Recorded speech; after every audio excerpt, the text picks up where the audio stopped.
प्रेम से बोलिए दशा माता जी की जय।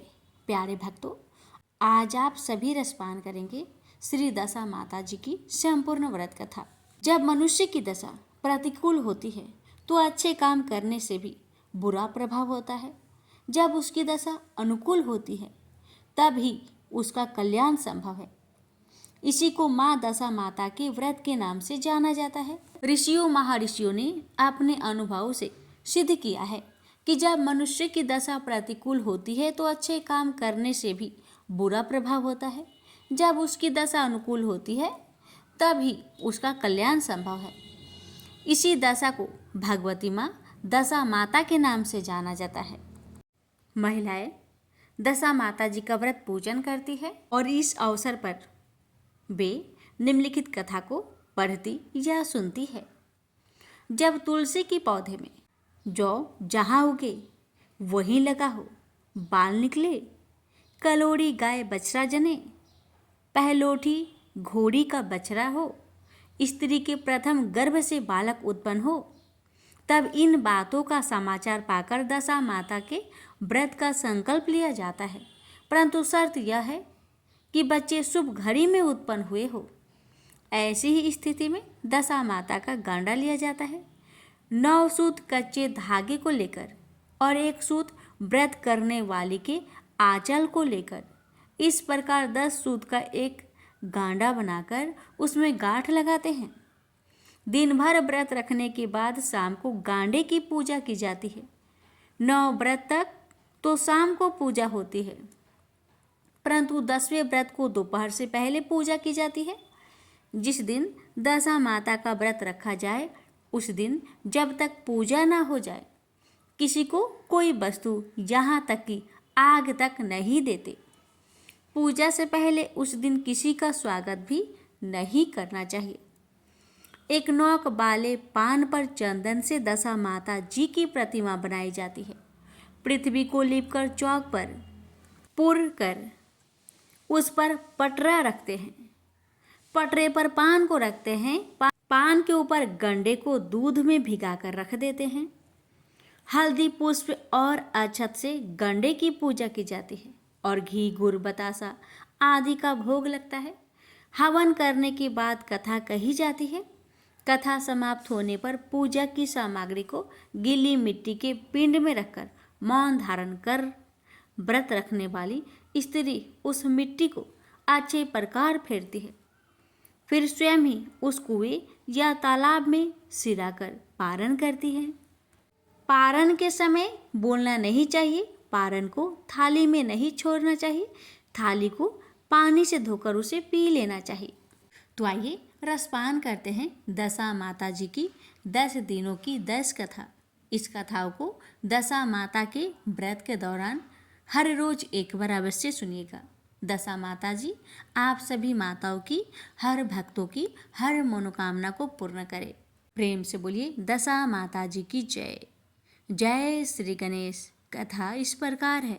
एक राजा था, उसकी 2 रानियां थी। बड़ी रानी की संतान नहीं थी। छोटी रानी के पुत्र था। राजा छोटी रानी और राजकुमार को बहुत प्यार करता था। बड़ी रानी छोटी रानी से ईर्ष्या करने लगी। बड़ी रानी राजकुमार के प्राण हर लेना चाहती थी। एक दिन राजकुमार खेलता खेलता बड़ी रानी की चौक में चला गया। बड़ी रानी ने राजकुमार के गले में एक काला सांप डाल दिया। छोटी रानी दशा माता का व्रत करती थी। राजकुमार दशा माता का ही दिया हुआ था। दशा माता की कृपा से राजकुमार के गले में सांप बिना नुकसान पहुंचाए चला गया। दूसरे दिन बड़ी रानी ने लड्डुओं में जहर मिलाकर राजकुमार को खाने के लिए दिए।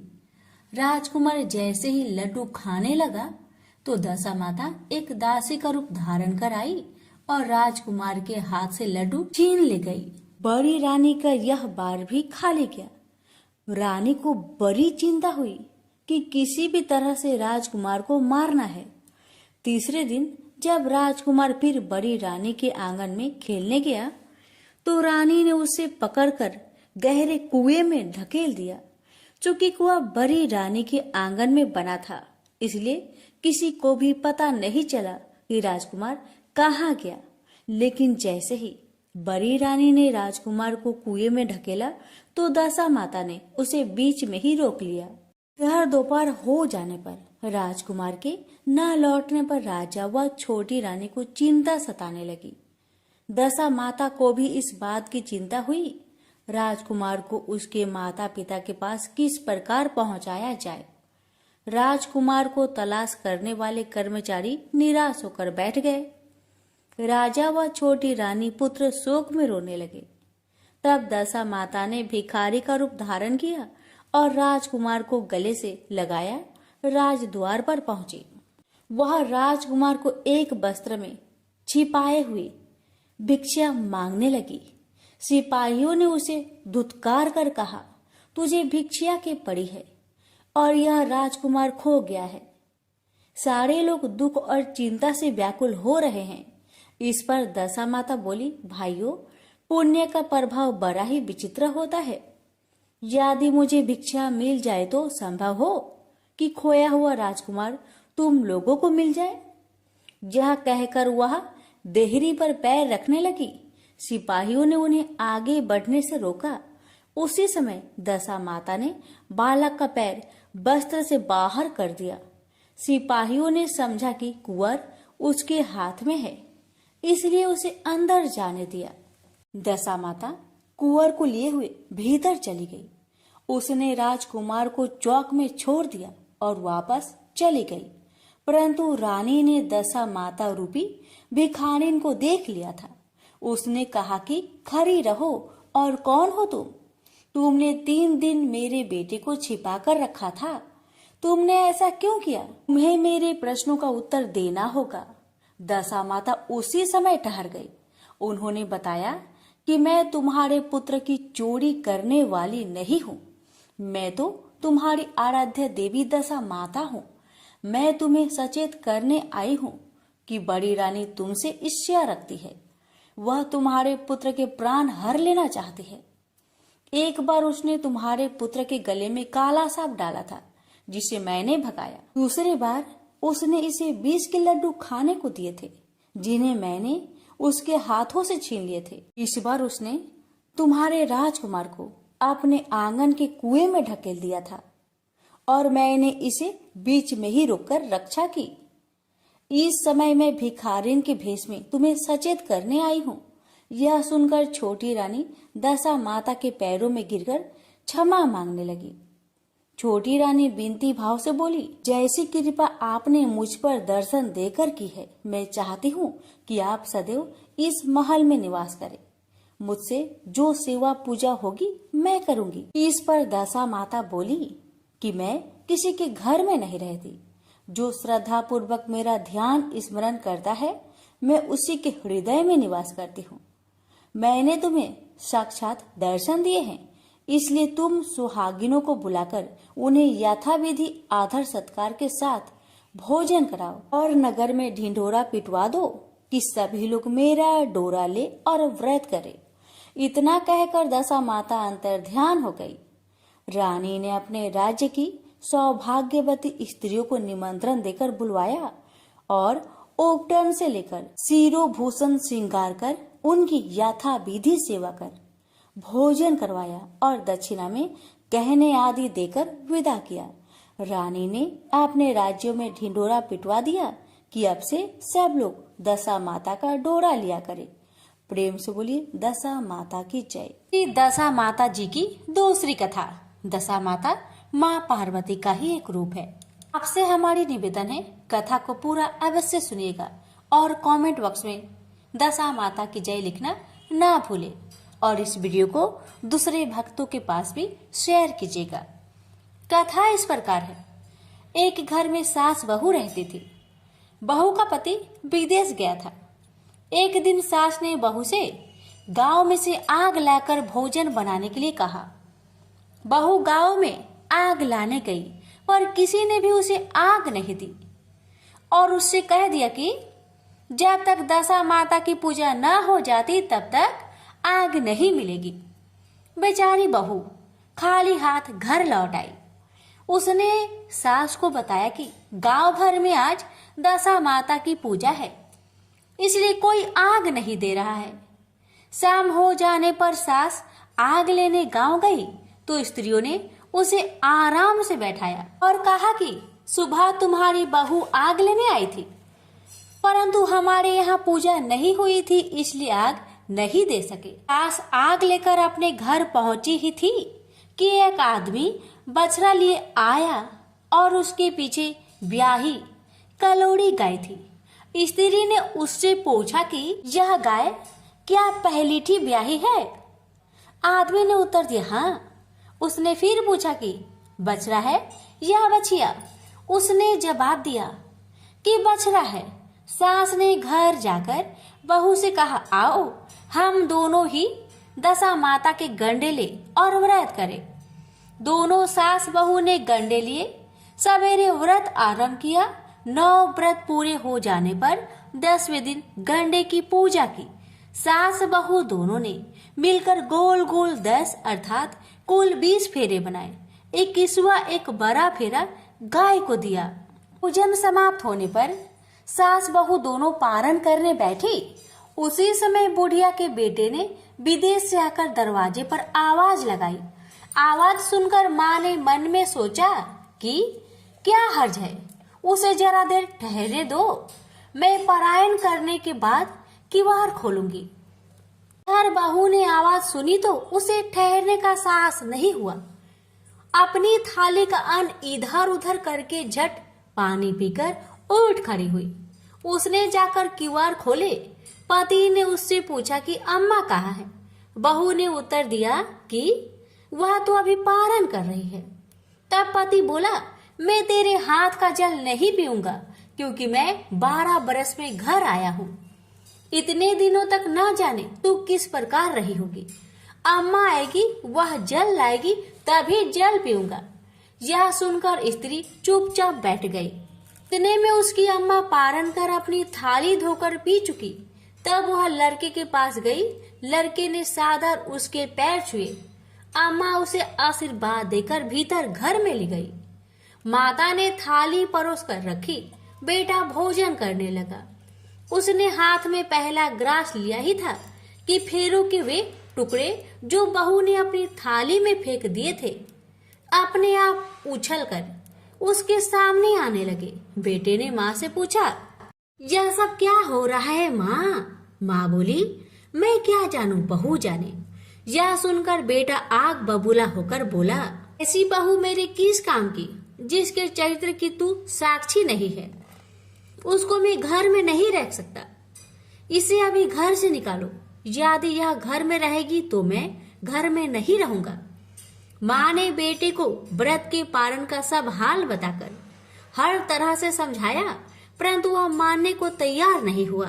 वह यही कहता रहा कि इसे घर से बाहर करो तो मैं रह सकता हूँ। माँ ने सोचा कि बहू को थोड़ी देर के लिए बाहर कर देती हूँ। जब लड़के का गुस्सा उतर जाएगा तब बहू को बुला लूंगी। बुढ़िया ने बहू से कहा देहरी के बाहर जाकर उसारे के नीचे खड़ी हो जा। जब बहू उसारे के नीचे खड़ी हुई तो उसारा बोला मुझसे हटकर खड़ी हो, मैं दशा माता की विरोधी को छाया नहीं दे सकता। इस पर वह वहां से चलकर घिरोची के पास गई।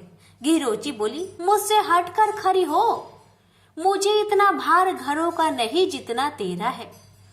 वह वहां से हटकर धूड़े के ढेर पर खड़ी हो गई। धूड़े का ढेर बोला मुझे इतना भार कूड़े का नहीं जितना तेरा है, चल यहाँ से हटकर कहीं और खड़ी हो जा। इस प्रकार उसे कहीं भी खड़ा होने नहीं दिया गया।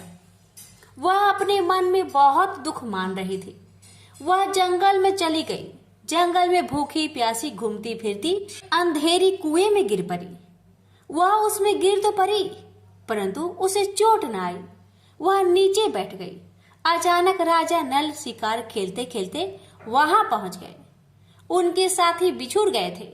वह प्यास के कारण उसी कुएं पर आए जिसमें वह स्त्री गिर पड़ी थी। राजा नल के भाई ने कुएं में पानी के लिए लोटा डाला तो वह स्त्री ने लोटे को पकड़ लिया। भाई ने नल से कहा कि इस कुएं में तो किसी ने लोटा पकड़ लिया है। तब राजा नल ने कुएं पर आकर कहा तुम यदि पुरुष हो तो मेरे धर्म के भाई हो और स्त्री हो तो मेरी धर्म की बहन हो। तुम जो भी हो बोलो, मैं तुम्हें बाहर निकालूंगा। स्त्री ने आवाज दी। राजा ने उसे बाहर निकाल लिया तथा उसे हाथी पर बैठाकर राजधानी ले आया। महाराज को शिकार से लौटकर महलों की ओर आते देखकर सेवकों ने महारानी को महाराज के आने की सूचना दी। सेवकों ने एक स्त्री को हाथी पर बैठे देखकर रानी को बताया कि महाराज एक नई रानी को साथ ला रहे हैं। यह जानकर महारानी बड़ी दुखी हुई। इतने में महाराज भी वहां आ पहुंचे। रानी ने हाथ जोड़कर विनती की, महाराज मुझसे ऐसी क्या गलती हो गई जो मेरे रहते आप दूसरा विवाह कर लाए। राजा नल ने हंसकर उत्तर दिया, वह तुम्हारी सौत नहीं ननद है, मेरी धर्म बहन है। तुम्हें उसके साथ अपनी सगी ननद की तरह बर्ताव करना चाहिए। यह सुनते ही महारानी का मुख प्रसन्नता से कमल की भांति खिल उठा। वह बोली, अब तक मैं ननद का सुख नहीं जानती थी। अच्छा हुआ जो मुझे भाग्य से ननद भी मिल गई। राजा ने उसका नाम मुंह बोली बहन रखा और उसके लिए अलग से महल बनवाया। उसके दिन अब सुख पूर्वक बीतने लगे। एक दिन राजा की घोड़ी ब्याही तो राजमहल की स्त्रियां बधाई गीत गाने लगी। मुंह बोली बहन ने अपनी दासियों से कहा, बाहर जाकर पता करो कि किस बात की बधाई बन रही है। दासियों ने बताया, महाराज की घोड़ी ने अच्छी घड़ी में उत्तम बछेरी को जन्म दिया है, उसकी बधाई गाई जा रही है। मुंह बोली बहन ने पूछा, पहलोठी ब्याही है या दूसरी तीसरी बार। दासियों ने उत्तर दिया, यह तो पहलोठी है। तब मुंह बोली बहन ने महारानी के पास जाकर कहा, आओ भावज रानी, हम तुम दोनों दशा माता के गंडा ले। रानी ने पूछा, गंडा क्या चीज है, मुझे समझाओ। वह बोली, दशा माता के व्रत का यह नियम है कि पहले पहले जब गाय का घोड़ी या स्त्री का प्रसव सुने तब गंडा लेकर व्रत आरंभ करते हैं। 9 व्रत करने के बाद 10वें दिन गंडे का पूजन करके विसर्जन करते हैं। इसी के साथ उसने पारण का नियम भी बताया। तब महारानी बोली, तुम्हारा व्रत तुमको फले।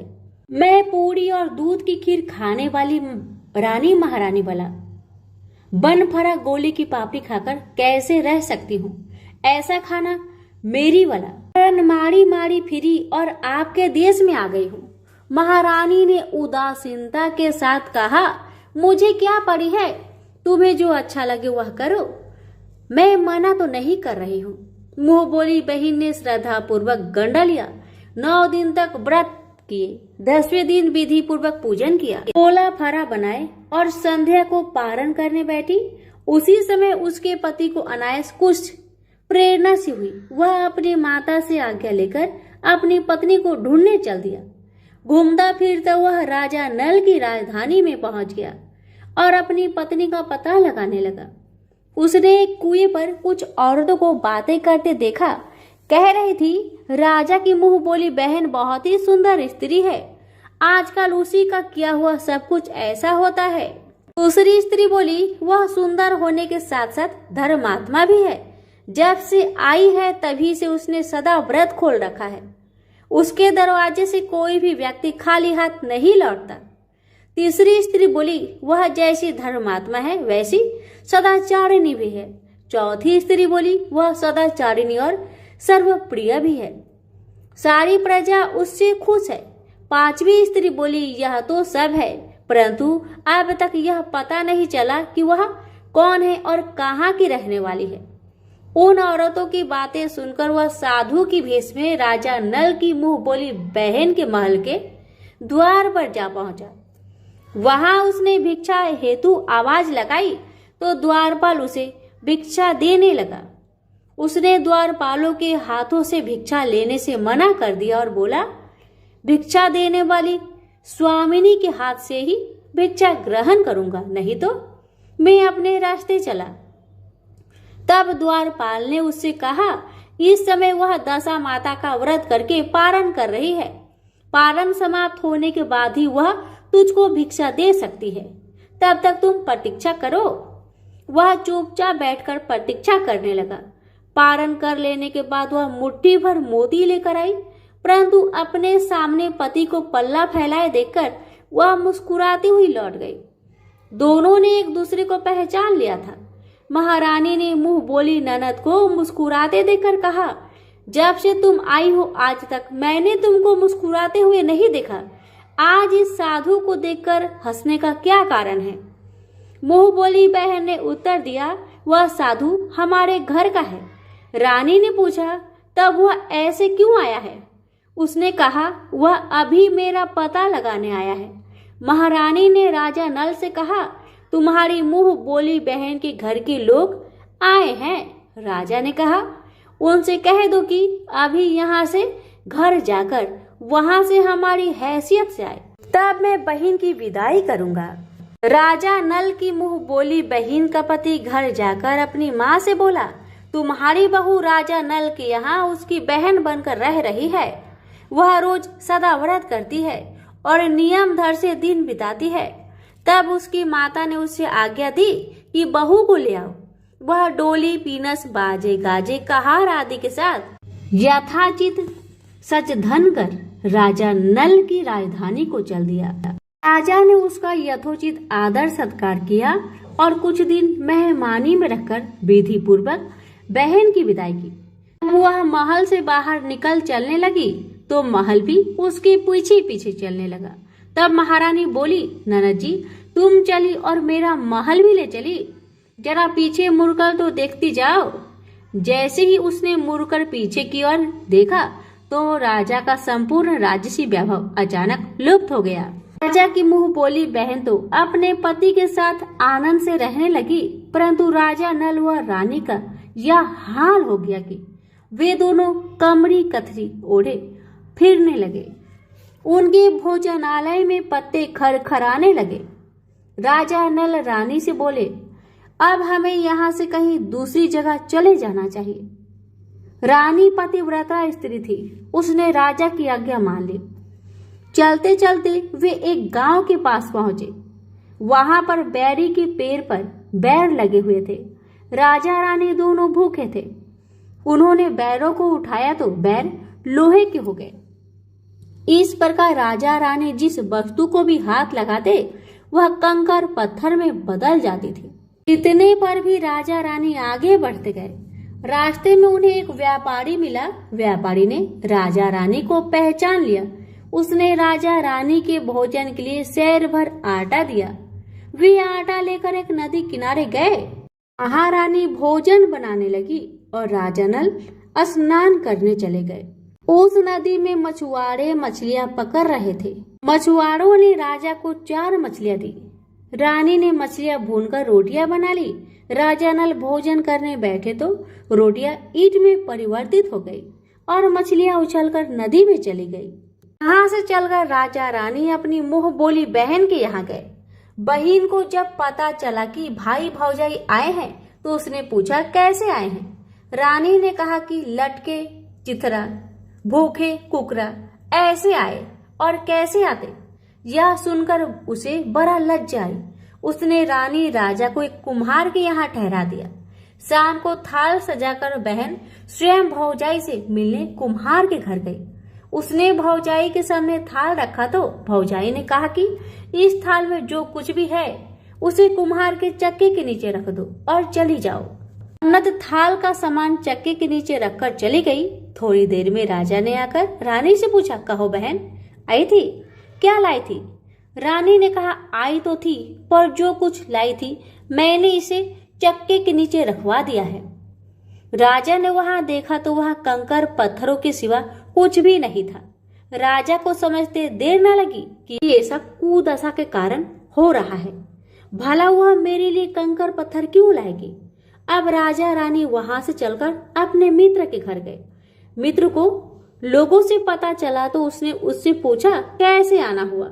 उन्होंने उत्तर दिया, कमरी ओढ़े कथरी बिछाए मांग मांग कर खाए, ऐसे आए और कैसे आए?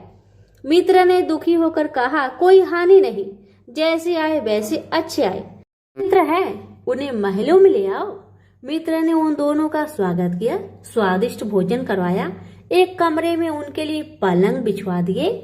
उस कमरे में खूंटी पर 9 लखा हार टंगा था और पलंग की पाटी पर बुजेरिया खड़ा रखा था। आधी रात के समय राजा तो सो गए, परंतु रानी जाग रही थी। रानी ने देखा कि हार वाली खूंटी के पास दीवार में एक मोर का चित्र बना है। मोर धीरे धीरे हार को निगल रहा है। रानी ने राजा को जगाकर वह दृश्य दिखाया। राजा ने सोचा यहाँ से चुपचाप भाग चलना चाहिए, नहीं तो सवेरे चोरी का कलंक लगेगा। तब मित्र को क्या मुख दिखाएंगे। बेचारे राजा रानी रात में ही उठकर जंगल की तरफ चल गए। दोनों चलते चलते एक दूसरे राजा की राजधानी में पहुंचे। वहां अतिथि और भिक्षुकों को सदाव्रत दिया जाता था। ये दोनों भी सदाव्रत लेने गए, परंतु उस समय सदाव्रत बंद हो चुका था। वहां के अधिकारियों ने कहा, यह लोग न जाने कहां से अभागे आए हैं कि इन्हें देने के लिए कुछ भी बचा नहीं, फिर भी इन्हें एक मुट्ठी चने दे दो। उन्होंने इस प्रकार से अनादर और कुवाच्य से दान लेना अस्वीकार कर दिया। वे दानाध्यक्ष की निंदा करते हुए बोले कि ऐसी कंजूसी है तो सदाव्रत देने का नाम ही क्यों करता है। दानाध्यक्ष बोला, यह तो बड़ा घमंडी भिक्षुक लगता है, भीख भी मांगता है और गाली भी देता है, इसको हवालात में डाल दो। इस प्रकार दोनों को एक कोठरी में बंद कर दिया गया। एक एक मुट्ठी चने दोनों को खाने के लिए मिलने लगे। जिस कोठरी में राजा रानी को बंद किया गया था, उसी के पास आम रास्ता था। एक महत रानी राजा की घुड़सवार को साफ कर उसी रास्ते से निकला करती थी। एक दिन वह बहुत देर से निकली। रानी उससे पूछने लगी कि आज तुम्हें इतनी देर कैसे हो गई। वह बोली कि आज राजा की घोड़ी ब्याही थी, उसकी टहल में देर हो गई। रानी ने पूछा कि घोड़ी पहली बार ब्याही है या दूसरी तीसरी बार। महत रानी ने बताया, पहली बार। फिर रानी ने पूछा, बछेरा हुआ या बछेरी। महत रानी ने बताया कि बहुत अच्छा बछेरा हुआ है। यह सुनकर रानी ने राजा से कहा, एक बार मैंने तुम्हारी मुंह बोली बहन के गंडे का अनादर किया था, उसी दिन से हमारी दशा बदल गई है। मैं आज दशा माता का गंडा लेना चाहती हूँ। राजा ने कहा, परंतु यहाँ पूजा की सामग्री कहाँ से आएगी, उसके नियम धर्म का पालन कैसे होगा। रानी ने उत्तर दिया, वही दशा माता सब कुछ करेगी, मैं तो उन्हीं का नाम लेकर गंडा लेती हूँ, फिर जो होगा देखा जाएगा। रानी ने 9 तार राजा की पगड़ी से एक तार में अपने आंचल का लेकर गंडा तैयार किया और उसी समय से व्रत करने लगी। थोड़ी देर में वहां का राजा अपनी घोड़ी को देखने के लिए उसी रास्ते से निकला। राजा ने नल दमयंती को कोठरी में बंद देखकर पूछा कि वे लोग कौन है और इनका अपराध क्या है। पहरेदारों ने कहा, ये लोग भिक्षा लेने आए थे, ये आपको आशीर्वाद देने के बदले गालियां देते थे। इसी कारण दानाध्यक्ष ने इन दोनों को कैद में डाल दिया है। राजा ने कहा, यह तो इनका कोई अपराध नहीं है, इनको मनोवांछित भिक्षा न मिली होगी, इसलिए ये गालियां देने लगे होंगे। इनको संतुष्ट करना चाहिए था ना, कि कैद में डाल देना चाहिए। इनको अभी रिहा करो। राजा की आज्ञा से उसी समय दोनों को कोठरी से बाहर निकाला गया। राजा उसके पांव में पद्म और माथे पर चंद्रमा देखकर पहचान गया कि यह तो राजा नल और दमयंती है। इस पर उसने दोनों से हाथ जोड़कर क्षमा मांगी और हाथी पर बैठाकर अपने महल में ले गया। कुछ दिन बाद राजा के यहाँ रहकर उन दोनों ने पूरे राजसी ठाट के साथ अपनी राजधानी की ओर प्रस्थान किया। रास्ते में वे पहले अपने मित्र के यहाँ गए। मित्र ने राजा नल की आने की खबर सुनकर लोगों से पूछा, मित्र आए तो कैसे आए। लोगों ने कहा, आपकी बार तो राजसी ठाट बाट के साथ हाथी घोड़े डंका निशान पालकी पीनस एवं फौज को साथ लेकर आए हैं। मित्र ने कहा, अच्छी बात है, आने दो, मेरे लिए तो जैसे तब थे वैसे अब भी है, आखिर है तो मित्र ही। राजा रानी मित्र के महल में गए। मित्र ने उनको आदर सत्कार के साथ उसी स्थान पर ठहराया जिस स्थान पर पहले ठहराया था। आधी रात के समय जब राजा सो रहे थे और रानी पैर दबा रही थी, तब रानी ने देखा कि मोर का चित्र जो पहले हार को निगल रहा था उसे उगल रहा है। रानी ने राजा को यह दृश्य दिखाया। राजा नल ने अपने मित्र को बुलाकर यह दिखाया। मित्र बोला कि मैंने तब तुमको न तब चोरी लगाई थी न अब लगाता हूँ।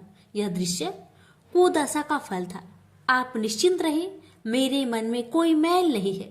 मित्र की यहाँ से चलकर राजा रानी अपनी मुंह बोली बहन के यहाँ गए। उसने जब सुना कि राजा भैया आ रहे हैं तो उसने लोगों से पूछा, कैसे आ रहे हैं? लोगों ने कहा, इस प्रकार राजा को आना चाहिए उसी प्रकार से आ रहे हैं। उसने कहा, उनको महल में ले आओ। जब राजा नल की हाथी बहन के महल की ओर बढ़ा तब रानी ने कहा, आप अपनी बहन के घर जाइए, मैं उसी कुम्हार के घर पर रहूंगी जिसके यहाँ पहले ठहरी थी। राजा ने कहा, जिस कारण इतने दुख उठाए तुम फिर उससे झगड़ा लेना चाहती हो। यह तुम अच्छा नहीं कर रही हो। परंतु रानी नहीं मानी। वह कुम्हार के घर पर ठहरी। राजा बहन के घर चले गए। शाम को राजा की बहन भाऊज को लेने थाल सजाकर चली। उसने भाऊज के सामने थाल रख दिया। भाऊज सोने चांदी के गहने उतार उतार कर रखने लगी और कहने लगी, खाओ रे, मेरे सोने चांदी के गहने को खाओ, हम भूखे नंगे क्या खाएंगे। यह उल्हाना सुनकर ननद बोली, यह उल्हाना, और बोली, किस पर कसती हो? मुझसे जो कुछ हो सका सो सब लाई थी, वही अब भी लाई हूँ। विश्वास ना हो तो चक्की के नीचे अभी देख लो। सचमुच चक्की के नीचे देखा तो वहां पर मणिक मोतियों का ढेर लगा था। रानी यह सब देखकर सन रह गई। वह बोली, ननद जी, तुम्हारा कोई दोष नहीं है, यह तो मेरी कुदशा का परिणाम था। रानी ने ननद को लाया सब सामान तथा उनमें अपनी तरफ से कुछ और जवाहरात मिलाकर ननद को वापस कर दिया। परंतु पूजा का न्योता देना भूल गई। वहां चलकर राजा सूरा गाय के पास आए। गाय ने सेना सहित राजा को भरपेट दूध पिलाया। वहां से आगे चलकर वे नदी के तट पर पहुंचे तो वह डेरा डाला। भोजन बनवाया गया। जब राजा भोजन करने बैठे तो उसी समय नदी से उछलकर गिरी हुई भुनी भुनाई मछलियां अपने आप गिर पड़ी। वो रोटियां जो ईंट बन गई थी फिर रोटियां बन गई। राजा ने कहा, ये सब क्या हो रहा है? कुछ समझ में नहीं आता।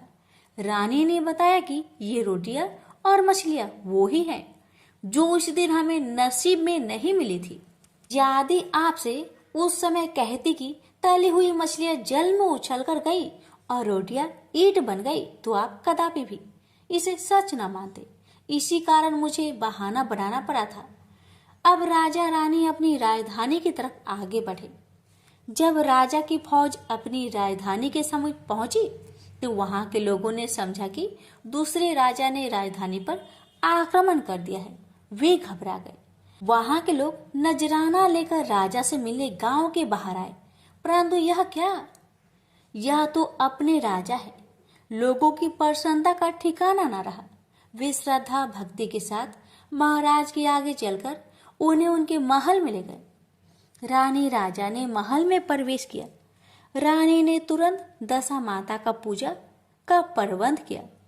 उसने उस पूजा में नगर की सब सौभाग्यशाली स्त्रियों को बुलवाया। भगवती के भोग के लिए सब प्रकार के पकवान बनवाए। आटे की 10 बत्तियां, 10 शक्कर की गुजियों और 10-10 अठवाइया सुहागिनों के आंचल में डाली। सुहागिनों का श्रृंगार आदि करके दशा माता की पूजा प्रारंभ हुई। कलश स्थापित करके दीपक को प्रज्वलित किया गया, परंतु उसकी बत्ती नहीं जली। इस पर पंडितों ने कहा कि न्योता पाने वाला न्योतने को तो नहीं रह गया है, स्मरण किया जाए, उसके आने पर दीपक जल जाएगा। रानी ने सोच विचारने पर बताया कि ननद न्योतने से रह गई है। पंडितों ने कहा कि उसे फौरन बुलाया जाए। राजा ने अपना दूतगामी रथ भेजकर अपनी मुंह बोली बहन को बुलवाया। उसके आते ही कलश की मणिक प्रज्वलित हो गया। बड़ी धूमधाम से पूजा की गई। अंत में सुहागिनों को भोजन कराकर विदा किया गया। उसी समय राज्य में आज्ञा जारी की, मेरी प्रजा के लोग दशा माता का व्रत किया करे। भगवती माता ने जिस प्रकार राजा नल के दिन फेरे, उसी प्रकार सबके फेरे। प्रेम से बोलिए दशा माता की जय। श्री दशा माता जी की तीसरे दिन की तीसरी कथा। दशा माता माँ पार्वती का ही एक स्वरूप है। आइए शुरू करते हैं कथा। एक सास बहू थी। एक दिन सुबह सुबह सास ने बहू से कहा, जाओ आग लाकर भोजन बनाओ, बड़ी भूख लगी है। बहू हाथ में कंडे लेकर आग लेने गांव में गई। उस दिन गांव भर में दशा माता का पूजा थे, इसलिए किसी के यहाँ से भी उसे आग नहीं मिली। वह खाली हाथ लौट कर आई।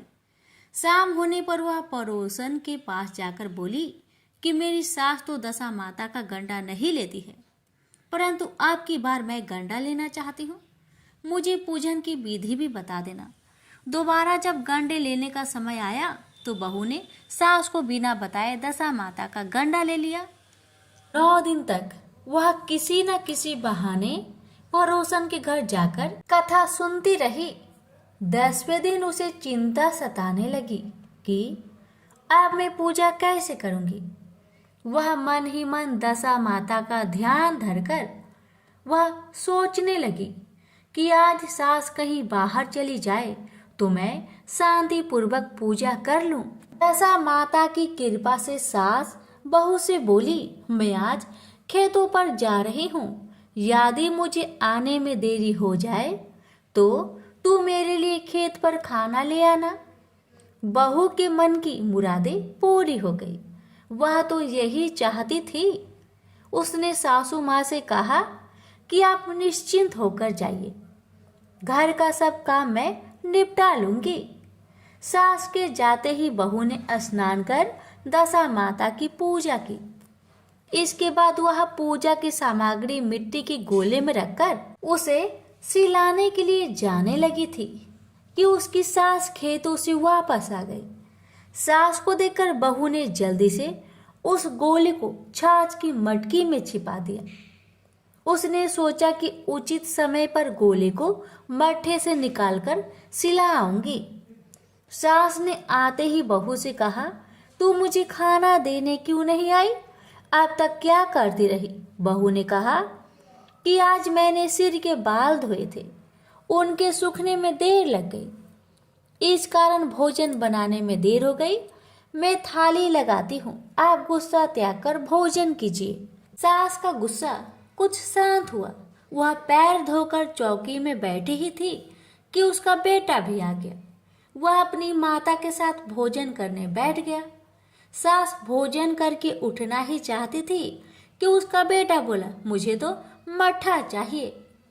सास ने बहू से मट्ठा देने के लिए कहा। बहू बोली, मैं तो रसोई में हूँ, आप ही इन्हें मट्ठा दे दो। सास हाथ धोकर मट्ठा लेने गई, परंतु जैसे उसने छाछ की मटकी उठाई तो उसमें कुछ खरखराने की आवाज आई। उसने हाथ डालकर देखा तो उसे एक बड़ा सोना का गोला मिला। सास ने आश्चर्य से बहू से पूछा, अरे इस छाछ की मटकी में यह सोना का गोला कहाँ से आया? इसे तू कहाँ से चुरा कर लाई है? यहाँ क्यों छिपा कर रखा है? मैं समझ गई कि इसी वजह से तू छाछ देने नहीं उठी। इसका भेद बता, नहीं तो मैं तेरी चमड़ी उधेड़ दूंगी। बहू बोली, मुझे कुछ नहीं पता, मेरी दशा माता जाने। मैंने तुम्हें बताए बिना दशा माता का गंडा लिया था और उनकी पूजा की थी। तुम्हारे आ जाने के कारण मैं गंडे को सिलाने न जा सकी। तुम्हारे डर से मैंने इसे छाछ की मटकी में छिपा दिया था। दशा माता ने इसे सोने का बना दिया, इसमें मैं क्या कर सकती हूँ?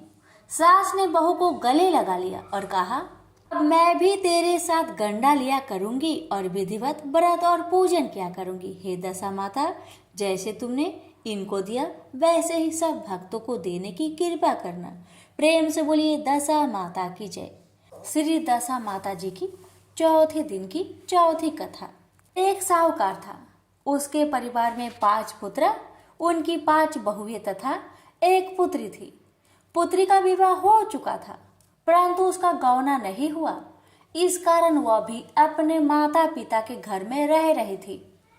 एक दिन साहूकार की पत्नी दशा माता का गंडा लेने लगी। उसकी बहुओं ने भी गंडे लिए। बहुओं ने अपनी सास से पूछा, क्या ननद के लिए गंडा लेना है? सास ने हाँ में उत्तर दिया। इस पर बहुओं ने कहा कि उनकी तो विदाई होने वाली है, यदि व्रत से पहले ही विदा हो गई तो अब क्या होगा? सास ने उत्तर दिया, मैं व्रत का सब सामान साथ रख दूंगी, वह अपनी ससुराल में पूजा कर लेगी। ऐसा ही हुआ। उसकी ससुराल से उसे विदा कराने उसका पति आ गया। माँ ने बेटी को विधि पूर्वक विदा किया और उसकी पालकी में पूजा का सब सामान रखवा दिया। लड़की जब अपनी ससुराल पहुंची तो उसे घर के आंगन में गलीचा बिछाकर बैठाया गया। पास पड़ोसा की महिलाएं नई बहू को देखने आने लगी। सब उसका सुंदरता और गहने कपड़ों की प्रशंसा करने लगे। किसी की निगाह उसके गले में बंधे गंडे पर पड़ गई। वह बोली कि बहू की माँ बड़ी टोटके वाली है। सबकी निगाह उसकी बात सुनकर उसके गले में पड़े गंडे पर पड़ी। सभी स्त्रियां गंडे के बारे में अपनी अपनी राय प्रकट करने लगी। शाम को सास, ननद, देवरानी, जेठानी, घर की सभी स्त्रियां भी उसे गंडे की चर्चा करने लगी। सब अपनी अपनी राय व्यक्त करने लगी। सरास में सब गंडे की निंदा कर रही थी। सुबह से शाम तक गंडे के बारे में सुनते सुनते बहू का जी उब गया। उसने गंडे को गले से उतारकर जलती हुई बोरसी में डाल दिया। गंडे के जलते ही सारे घर में आग लग गई। घर में रखा सब धन धान जल गया। सब आदमी अपने प्राण बचाकर घर से बाहर भागे। अब घर में केवल नई बहू और उसका पति रह गया। बाकी सब 13 दिन हो गए। घर का सब सामान जल गया था। घर में अब ना खाने को अन्न था और ना पहनने के लिए वस्त्र बचे थे। इसलिए दोनों पति पत्नी गांव छोड़कर रोजगार खोजने के लिए चल दिए। चलते चलते वे उसकी गांव में पहुंच गए जहां की वह लड़की थी। लड़की ने अपने पति से कहा, यहाँ बाहर झोंको और मैं भी कोई काम ढूंढती हूँ। पत्नी का कहना मानकर वह बाहर झोंकने लगा और वह स्वयं कुएं के चबूतरे पर बैठ गई। उस कुएं पर सारे गांव की स्त्रियां पानी भरने आया करती थी। उस लड़की की भौजी कुएं पर पानी भरने आई, परंतु उन्होंने अपनी ननद को नहीं पहचाना। वे उससे बोली, तुम तो किसी भले घर की लड़की मालूम होती हो, कुछ काम करना चाहती हो तो बोलो। लड़की बोली, काम तो करूंगी परंतु कोई नीच काम नहीं करूंगी। बड़े भावज बोली, हमारी ननद ससुराल चली गई है, तुम हमारे बच्चों की देखभाल करती रहना और हमारे घर के सामान लेकर अपना भोजन बना लिया करना। लड़की इस काम के लिए राजी हो गई। लड़की की भौजी अपने घर आई और सास से बोली, कुएं की जगह पर एक अनाथ लड़की बैठी है, वह हमारे घर रहने और बच्चों की देखभाल करने को राजी है, कहो तो उसे रख ले काम पे। सास ने कहा, खुशी से रख लो, परंतु आपस में कलह मत करना। सब बहुएं राजी हो गई। वापस कुएं पर आई, उसे घर ले गई। वह अपने भतीजे और भतीजियों का देखभाल करने लगी और अपना जीवन निर्वाह करने लगी। एक दिन दशा माता के गंडे लेने का अवसर आया। सास के कहने पर सब बहुओं ने गंडे ले लिए। बहुओं ने सास से पूछा कि क्या इस लड़की के लिए भी गंडा लेना है? सास ने हाँ कर दी। इसी प्रकार से पहले ही उनकी विदाई हो गई। अब इस दुखिया लड़की को गंडा दिलाती हो। यदि यह पूजा से पहले चली गई तो क्या होगा? सास बोली, तुम्हारी ननद ने अपने घर जाकर पूजा की होगी। यह दुखिया लड़की पूजा होने तक इसी घर में रहेगी, अपने आप पूजा में शामिल हो जाया करेगी और यदि कहीं चली गई तो वहां पर ही पूजा कर लेगी। सर्वसम्मति से लड़की ने भी दशा माता का गंडा ले लिया। 9 दिन तक वह दशा माता की कहानी तथा व्रत पूजा में शामिल होती रही। 10वें दिन लड़की की माता व बहुओं ने सिर से स्नान किया और घर में चौका लगाया तथा पूजन की तैयारी करने लगी। लड़की बहुओं से बोली, यदि कोई पुराना कपड़ा मिल जाए तो मैं भी स्नान कर लूं। बहुओं ने अपनी सास से पूछकर अपनी ननद की साड़ी उस लड़की को दे दी। अपनी पुरानी साड़ी लेकर वह स्नान करने गई। उसने सिर से स्नान करके साड़ी पहनी और घर आ गई। घर पर पूजा आरंभ हो गई थी। वह जैसे ही पूजा के पास आकर बैठी तो बहुओं ने कुछ कहना शुरू कर दिया, जिस पर सास नाराज होकर कहा, तुम्हारे मन में जो आता है सो बकती रहती हो। पूजा के समय भी चुपचाप नहीं बैठा जाता। चुप रहो, मुझे कथा कह लेने दो। तुम्हारी बातों में कथा में विघ्न पड़ता है। बहुएं चुप हो गई। घर की सब स्त्रियों ने पारायण किया, दुखिनी ने भी पारण किया। इसके बाद स्त्रियां एक दूसरे का सिर गूंथने लगी। एक ने दुखिनी का सिर गूंथना शुरू किया। वह बोलेगी, जैसे गुथ इसके सिर में है वैसे गुथ हमारी ननद के सिर में थी। सास नाराज होकर बोली, तू मेरी बेटी का मुकाबला इससे क्यों कर रही है। सास ने बहू को डांट दिया, परंतु उसकी बात मन में घर कर गई। उसने दुखिनी से कहा, आज रात को मेरे पास सोना। रात को जब बहुएं सो गई तो बुढ़िया ने दुखिनी से पूछा, तेरे पीहर में कभी कोई था? उसने जवाब दिया, मेरे 5 भाई व भौजी थी, तुम जैसे माता थे। बुढ़िया ने पुनः पूछा, फिर क्या हुआ? दुखिनी बोली कि पीहर में मैंने दशा माता का गंडा लिया था। उसके पूजन से पहले मैं ससुराल के लिए विदा हो गई। ससुराल में पहुंचकर मेरे गले में पड़े गंडे को देखकर वहां की स्त्रियां हंसी उड़ाने लगी। तब मैंने उस गंडे को आग में डाल दिया। उस गंडे के साथ साथ सारा घर जलकर भस्म हो गया। सब लोग 13-3 हो गए। हम दोनों भागकर इस गांव में आ गए हैं। उसकी माँ ने पूछा कि तेरा पति कहाँ है? दुखिनी ने बताया कि वह भर भूजे के यहाँ भार झोंकता है। दशा माता के प्रकोप से हमारी यह दशा हो गई है। बुढ़िया समझ गई कि यह दुखिनी उसी की पुत्री है। तब बुढ़िया ने 5 बेटों को बुलाकर बताया कि यह उनकी ही बेटी है। सवेरा होते ही माता के कहने पर 5 भाई भर भूजे के यहाँ से अपने बहनोई को लेने गए। बहनोई को लाकर उन्होंने स्नान करवाया और उत्तम वस्त्र पहनने को दिए। कपड़े पहनकर वह सुंदर साहूकार दिखाई देने लगा। कुछ दिन ससुराल रहकर अपने घर गया। घर पहुंचकर उसने देखा कि सब लोग पहले की तरह सुखपूर्वक रह रहे हैं। इसके बाद वह अपनी ससुराल आया, अपनी पत्नी को विदा कर घर ले गया। वह अपनी दशा पर विचार करती हुई जा रही थी कि मार्ग में एक नदी पड़ी। उस नदी में स्नान करके अप्सराएं दशा माता का गंडा ले रही थी। उनके पास एक गंडा बच गया था। वे अप्सराएं बोली, यदि इस डोली में कोई उच्च वर्ग की स्त्री हो तो उसे यह गंडा दे दो।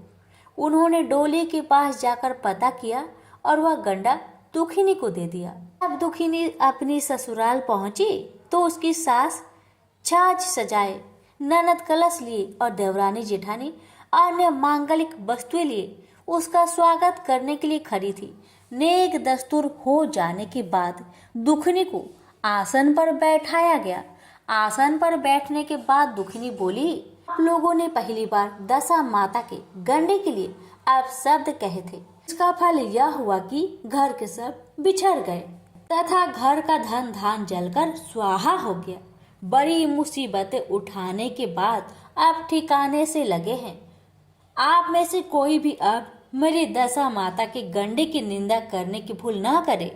जब मेरा व्रत हो तब सब श्रद्धा पूर्वक पूजा करे। सब ने खुशी खुशी उसकी बात मान ली। 9 दिन तक व्रत चलता रहा। 10वें दिन विधि पूर्वक गंडे की पूजा की गई। 7 सुहागिनों को न्योता किया। उनका श्रृंगार करके आंचल भरा गया। इस प्रकार दशा माता का पूजन समाप्त हुआ। जिस प्रकार दशा माता ने दुखिनी के दिन फेरे, वैसे ही वह सब पर दया करे। प्रेम से बोलिए दशा माता की जय। श्री दशा माता जी की 5वीं कथा। एक राजा की 2 रानियां थी। राजा की प्यारी रानी को लक्ष्मी कहा जाता था। दूसरी रानी को रानी होने पर भी कुलक्ष्मी कहा जाता था। एक दिन लक्ष्मी रानी क्रोध होकर काठ की पाटा से मलिन कपड़े पहनकर कोप भवन में जा लेटी। राजा ने लक्ष्मी से पूछा, तुम कोप भवन में क्यों पड़ी हो? तुम क्या चाहती हो? रानी बोली, कुलक्ष्मी को देश निकाला दिया जाए। कुलक्ष्मी रानी थी, इसलिए उसे देश निकाला देने से राजा की बदनामी होने का डर था। इसलिए रानी को पीहर छोड़ आने की बात सोची गई। राजा ने पटरानी कुलक्ष्मी को एक रथ में सवार कराया और स्वयं घोड़े पर चढ़कर रथ के साथ चलने लगा। एक बीहर जंगल में पहुंचकर राजा ने रथ को रुकवाया। पालकी ढोने वाले को वहां से हट जाने को कहा गया। राजा रानी को उसी जंगल में छोड़कर घोड़े पर सवार होकर अपने महल में आ गया। कुलक्ष्मी की बात जो होते सारी रात बीत गई। रानी को प्यास लगी, वह रथ से उतरकर पानी की तलाश में चल दी। रानी ने आसपास पानी खोजा, परंतु उसे कोई जलाशय नहीं दिखाई दिया। रानी ने एक सारस की जोड़ी को एक तरफ जाते देखा। रानी कुलक्ष्मी सारस के जोड़े के पीछे चल दी। चलते चलते वह एक नदी किनारे पहुंच गई। रानी ने शौच आदि से निवृत्त होकर उस नदी में स्नान किया और जल पीकर अपनी प्यास बुझाई। उस समय कुछ अन्य स्त्रियां भी स्नान कर रही थी। स्नान करने के बाद उन स्त्रियों ने दशा माता के गंडे लिए। उनके पास एक गंडा बच गया। उन्होंने रानी से गंडा लेने का अनुरोध किया। रानी गंडा लेकर अपने रथ में आकर बैठ गई। दशा माता ने रानी की परीक्षा लेने के लिए एक बुढ़िया का भेष धारण कर उसके रथ के पास आ गई। वह रानी से बोली, बेटी, यहाँ क्यों बैठी हो और क्या कर रही हो? रानी ने बुढ़िया से कहा, पहले तुम बताओ कि तुम कौन हो? बुढ़िया ने उत्तर दिया, मैं तो तुम्हारी मौसी हूँ। रानी उसको गले लगाकर रोने लगी। उसने अपनी विपदा भरी सब कहानी बुढ़िया माई को बता दी। अंत में रानी ने बुढ़िया से कहा, अब मुझे केवल तुम्हारा ही सहारा है, मेरा रक्षा करो। दशा माता की कृपा से उसी जगह माया का शहर बस गया। रानी के भाई भौज आदि सारा मायका आप ही वहां प्रकट हो गया। रानी ने अपने पीहर के साथ मिलकर 9 दिन तक दशा माता की कथा कहानियां सुनाई। 10वें दिन गंडे की पूजा होनी थी। उस दिन सवेरे उठकर दशा माता ने रानी से नदी में स्नान करने के लिए कहा कि वहां तुमको स्वर्ण कलश मिलेगा, तुम उसे ले लेना और जो डोली तुमको लेने आए उसमें बैठ जाना। किसी से मत पूछना कि यह डोली किसकी है। रानी नदी में स्नान करने गई। वह स्नान करके बाहर निकल आई तो उसे 2 स्वर्ण कलश नदी के किनारे रखे मिले। उन्हीं के पास रेशमी वस्त्र रखे थे। उन वस्त्रों को रानी ने पहन लिया। वह चलने को तैयार हुई तो उसे डोली आती दिखाई दी। वह डोली में बैठ गई और अपने घर पहुंच गई। पहुंचकर उसने माया के परिवार की सब महिलाओं सहित दशा माता के गंडे की पूजा की, सुहागिनों को भोजन कराया और उसके बाद उसने पारण किया। अब रानी अपने पीहर में आनंद पूर्वक सबके साथ मिलजुल कर रहने लगी।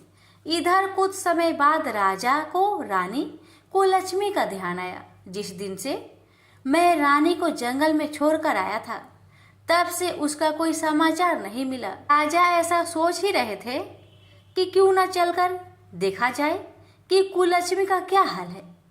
मंत्रियों ने राजा को समझाया कि अब रानी से मिलना आपके लिए ठीक नहीं होगा, परंतु राजा ने मंत्रियों की बात पर कोई ध्यान नहीं दिया। वह घोड़े पर सवार होकर उसी स्थान पर पहुंचा जहां पर रानी को छोड़ आया था। राजा को यह देखकर बड़ा आश्चर्य हुआ कि यहाँ तो सघन वन था, परंतु अब यहाँ रमणीक बस्ती बसी हुई है।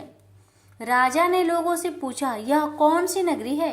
लोगों ने उसे बताया कि यह कुलक्ष्मी का नगर है। अब तो राजा के आश्चर्य का ठिकाना ना रहा।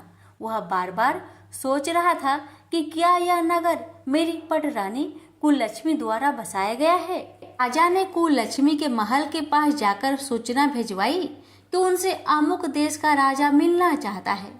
रानी ने राजा को पहचान कर मिलने से मना कर दिया, परंतु मौसी ने उसे समझाया कि हिंदुओं में तो पति को परमेश्वर माना जाता है। तुम्हें यह उचित है कि तुम यथाशक्ति उसका आदर सत्कार करो। मौसी के कहने पर रानी कुलक्ष्मी ने राजा को महल में बुलवाया। दोपहर को राजा को भोजन पर बुलवाया गया। राजा के साथ नाई भी था। रानी राजा और नाई को भोजन कराने लगी। पहली बार रानी ने नाई को पत्तल पर भोजन परोसा तो नाई ने रानी के पैर पर एक छींटा लगाया। रानी इस भेद को नहीं समझ सकी कि नाई ने उसके पैर पर रायते का छींटा क्यों मारा। रानी दूसरी बार पोशाक बदलकर फिर आई। राजा मन में सोचने लगा, यहाँ तो बहुत सी रानियां हैं, मैं अपनी रानी को कैसे पहचानूं? नाई बड़ा चतुर था। वह बोला, रानी तो एक ही है, परंतु वह पोशाक बदल बदल कर हमारे सामने आ रही है। राजा ने नाई से पूछा, तुम्हें कैसे पता चला कि रानी सब एक ही है? नाई बोला, मैंने उसके पैर पर रायते का छींटा मारा था। वह 3 बार कपड़े बदलकर हमारे सामने आई, परंतु वह छींटा उसके पैर पर तीनों बार लगा था। अगले दिन रानी ने राजा को अपने महल में बुलवाया। राजा को अपनी मेज पर बैठाकर खाने के लिए पान का पीरा दिया। पान खाकर राजा पलंग पर लेट गया और रानी उनके पैर दबाने लगी। राजा ने रानी से अपने किए के लिए क्षमा मांगी और रानी से अपनी राजधानी चलने को कहा। रानी ने कहा, आप किस मुंह से मुझे चलने के लिए कह रहे हैं? आप तो मुझे जंगल में अकेला छोड़ कर गए थे। आप तो मेरी सौत के कहने पर आकर मेरा परित्याग कर चुके थे। यह तो मेरी मौसी का किया धरा है, उसी के कारण यह सब वैभव मुझे प्राप्त हुआ है, वरना आप तो मेरा सर्वनाश कर चुके थे। राजा ने रानी को बहुत समझाया।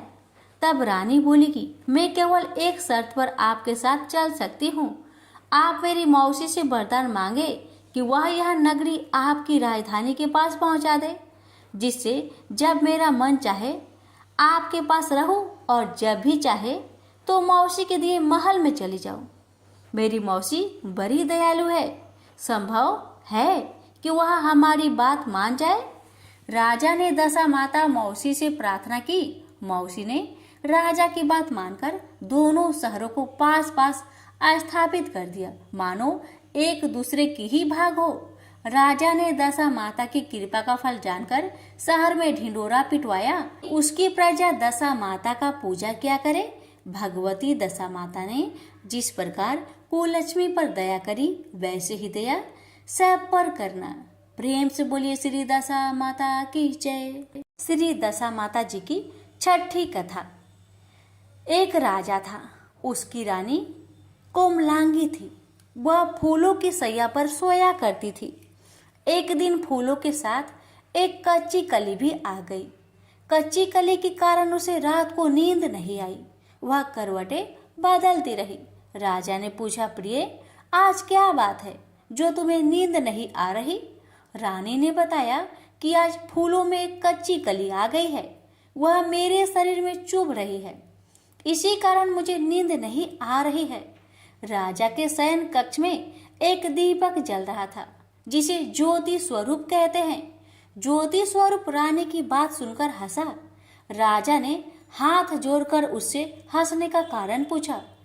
ज्योति स्वरूप ने बताया कि अभी तो रानी को कच्ची कली के कारण इतनी तकलीफ हो रही है, कल सवेरा होने पर रानी को बोझा ढोना पड़ेगा, तब उसकी क्या गति होगी। राजा ने पूछा, क्या मेरे जीवित रहते ऐसा संभव है? तब दीपक ज्योति स्वरूप ने उत्तर दिया, हाँ, संभव है।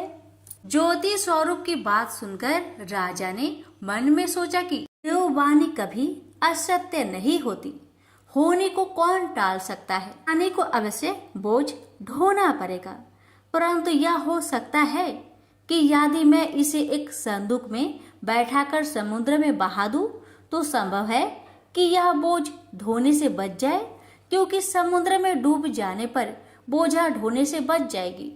राजा ने उसी समय रानी से कहा, चलो मैं तुम्हें तुम्हारे मायके में छोड़ आऊं, कुछ दिन वहीं पर रहना। रानी बोली, परंतु महाराज, मेरे मायके में तो कोई भी नहीं है। मैं वहाँ किसके पास रहूंगी?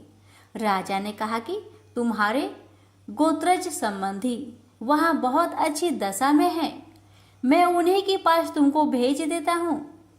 रानी ने राजा की बात मान ली। रानी ने बहुमूल्य आभूषण और कीमती वस्त्र धारण किए। तब राजा ने रानी को संदूक में बैठाकर नदी में बहा दिया। वह नदी समुद्र में ऐसी जगह मिलती है जहाँ पर राजा के बहनोई का राज्य था। समुद्र से मोती निकलने का ठेका राजा के बहनोई ने ले रखा था। वह संदूक बहता बहता जब राजा के बहनोई के इलाके में पहुंचा, उसने मल्लाहों को आज्ञा देकर संदूक को समुद्र से बाहर निकलवा लिया। संदूक को उसने महल के शयन कक्ष में भिजवा दिया और आदेश दिया कि जब मैं न पहुंचूं, इसे कोई न खोले। राजा का बहनोई जो उस जगह का स्वयं राजा था, उसने शयन कक्ष में संदूक के पहुंचते ही रानी को पता चला कि संदूक को राजा ने समुद्र में पाया है। वह फौरन शयन कक्ष में आई। उसने पहरेदारों को हट जाने को कहा। रानी ने संदूक को खोल दिया। उसे संदूक के अंदर 16 श्रृंगार की एक स्वर्वाक सुंदरी मिली। रानी ने अपने मन में सोचा कि यदि राजा इसको इस दशा में देखेगा तो वह इसका ही हो जाएगा और मुझे छोड़ देगा। इसलिए उसने उस रानी के सब जेवर कपड़े उतारकर उसे फटे पुराने कपड़े पहना दिए और संदूक को बंद कर दिया। राजा जब बाहर से महल में आया तो उसने रानी को अपने शयन कक्ष में बुलवाया और रानी से पूछा कि क्या तुमने देखा है कि इस संदूक में क्या है? रानी ने उत्तर दिया कि मैंने कुछ नहीं देखा, मुझे नहीं पता कि इस संदूक में क्या है। राजा ने रानी के सामने संदूक को खुलवाया तो उसे संदूक के अंदर फटे पुराने कपड़े पहने एक स्त्री दिखाई दी जो भिखारिनी सी दिखाई दे रही थी। रानी ने कहा, यह तो कोई नीच जाति की भिखारिनी सी दिखाई दे रही है, इसको कारखाने में भिजवा दिया जाए, वहां लकड़ी धोकर अपना जीवन निर्वाह करती रहेगी। राजा ने रानी के कहे अनुसार उसे कारखाने में भिजवा दिया। एक दिन रानी की सहेलियां नदी में स्नान करके दशा माता का गंडा ले रही थी। उसके पास एक गंडा बच गया था। वे ये सोच रही थी कि इस गंडे को किसको दिया जाए। वियोग से उसी समय लकड़ी ढोने वाली रानी वहां आ गई। उन्होंने उसे रोककर पूछा, बहन, यदि तुम उच्च वर्ग की हो तो हमारे दशा माता का एक गंडा ले लो। रानी ने कहा कि मुझे गंडा लेने में कोई हर्ज नहीं है, परंतु मुझे तो खाने भर को नहीं मिलता, मैं इस गंडे की पूजा कैसे करूंगी? वो बोली कि इस बात की चिंता मत करो, हम रोज इस जगह स्नान करने आया करेंगे। 9 दिन तक हम यहाँ पर कथा कहेंगे, तुम भी रोज आकर कथा में शामिल हो जाया करना। 10वें दिन पूजा होगी, तब तक दशा माता चाहेगी तो तुम्हारी दशा बदल जाएगी। रानी ने दशा माता का ध्यान धर उनसे गंडा ले लिया। उसी दिन रानी के पति राजा को यह चिंता हुई कि मैंने रानी को तो संदूक में बंद करके समुद्र में बहा दिया था, तो पता नहीं उसका क्या हाल होगा। उसकी खोज खबर लेने के लिए राजा एक नौका पर बैठकर नदी द्वारा यात्रा करता हुआ अपने बहनोई के यहाँ पहुंचा। संध्या के समय वहां अपनी बहन से बोला, मेरे हाथ पैरों में बहुत दर्द हो रहा है, किसी दबाने वाले को बुलवाओ। तब उसकी बहन ने लकड़ी ढोने वाली भिखारिनी को बुलाकर आज्ञा दी कि आज की रात तू मेरे भाई की पैर दबा दे। वह बड़े संकोच में पड़ गई। अपने मन में सोचने लगी कि आज तक मैंने किसी पर पुरुष को छुआ तक नहीं है। रानी अपने भाई का पैर दबाने के लिए उस पर जोर डाल रही थी, इसलिए लाचार होकर उसे हाँ करनी पड़ी। राजा के पैर दबाते दबाते रानी को उसके पाँव में पद्म दिखाई पड़ा। रानी चुपचाप रोने लगी। उसके आंसू राजा के पैरों पर टपक पड़े। राजा ने उससे पूछा, रो क्यों रही है? तू अपना भेद मुझे बता, मेरे द्वारा तुमको कोई हानि नहीं होगी। रानी बोली कि जैसा पद्म आपके पैर में है वैसा ही पद्म मेरे पति के पैर में भी था। पहले के दिनों की याद आ जाने पर मुझे रोना आ गया। राजा ने उसे पहचान लिया। राजा बोला, तुम्हें पैर दबाने की जरूरत नहीं, तुम्हारे भाग्य में जो लिखा था वह तुम्हें भोगना ही पड़ा। मैंने उसे टालने के लिए जो उपाय किया था उसका नतीजा उल्टा ही निकला। तुम्हें मेरे जीते ही लकड़ियां धोनी पड़ी। राजा ने अपनी धोती उतारकर रानी को दे दी। रानी एक कोने में पड़कर सो गई। सवेरा हुआ परंतु अतिथि राजा सोकर नहीं उठा और न पैर दबाने वाली दासी ही कमरे से बाहर निकली। राजा के बहन को चिंता होने लगी। थोड़ी देर बाद दासी कमरे से बाहर निकली और कारखाने में काम करने चली गई। रानी ने कमरे में जाकर अपने भाई को जगाया।